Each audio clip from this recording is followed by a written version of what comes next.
તો ગુજરાત રાજ્યમાં હજુ પણ ભારે વરસાદનું જે જોર છે તે યથાવત રહેશે ત્યારે આગામી 48 કલાક સુધી ભારે વરસાદ રહેવાની શક્યતાઓ સેવાઈ રહી છે કારણ કે હવામાન વિભાગ દ્વારા એ પ્રમાણે આગાહી કરવામાં આવી છે એટલે લોકોને સાવચેત રહેવા માટે અપીલ કરવામાં આવી રહી છે અને એલર્ટ પણ કરવામાં આવ્યું છે।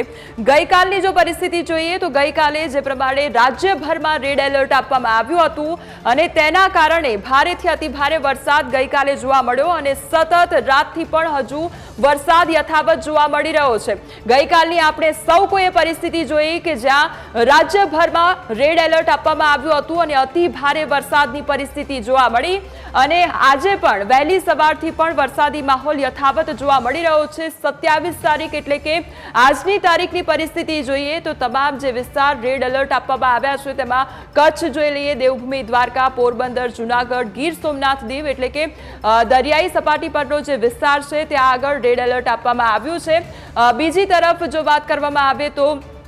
ખેડા છે, આણંદ, વડોદરા, ભરૂચ, વડોદરા અને ભરૂચની ખાસ કરીને વાત કરવામાં આવે તો રેડ એલર્ટ 2 દિવસથી ત્યાં આગળ જોવા મળી રહ્યું હતું અને હજુ પણ રેડ એલર્ટ યથાવત છે એટલે કે ભારેથી અતિભારે વરસાદ ભરૂચ, વડોદરામાં હજુ પણ વરસશે। સુરત, તાપી તેમજ નવસારી, ડાંગ આ ઉપરાંત કેન્દ્રશાસિત પ્રદેશો દમણ તેમજ દીવ, દાદરાનગર હવેલીમાં હજુ પણ ભારેથી અતિભારે વરસાદની આગાહી કરવામાં આવી છે એટલે કે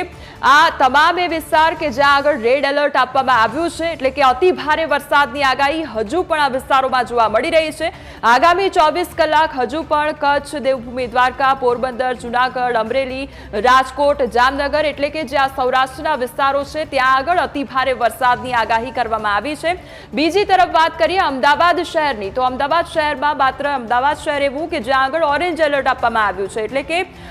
ભારે વરસાદ ત્યાં આગળ નોંધાઈ શકે છે એટલે આગામી 24 કલાક આ જે વિસ્તારો છે ત્યાં આગળ અતિભારે વરસાદની આગાહી કરવામાં આવી છે। 27 તારીખની આપણે વાત કરી, હવે 28 તારીખ એટલે કે આવતીકાલની શું પરિસ્થિતિ રહેશે તેના પર પણ એકવાર નજર કરી લઈએ કે કચ્છમાં હજુ પણ રેડ એલર્ટ યથાવત રહેશે એટલે કે કચ્છમાં અતિભારે વરસાદની આગાહી હજુ કરવામાં આવી છે। બીજી તરફ દેવભૂમિ દ્વારકા તેમજ જૂનાગઢ લઈ લઈએ, પોરબંદર આ ઉપરાંત જામનગર,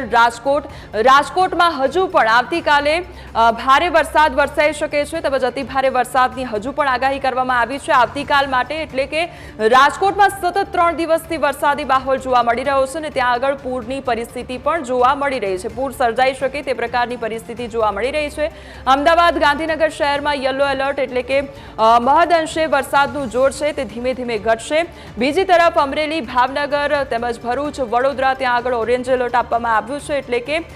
ત્યાં આગળ વરસાદનું જોર ધીમે ધીમે ઘટશે અને ભારે વરસાદની આગાહી કરવામાં આવી છે। બીજી તરફ મોરબીની વાત કરી લઈએ તો મોરબીમાં પણ હજુ આવતીકાલે પણ ઓરેન્જ એલર્ટ આપવામાં આવ્યું છે એટલે ત્યાં આગળ પણ ભારે વરસાદની શક્યતાઓ સેવાઈ રહી છે અને ત્યારબાદ 29 તારીખ એટલે કે જેમ જેમ દિવસ આગળ વધશે તેમ તેમ વરસાદનું જોર છે તે ઘટતું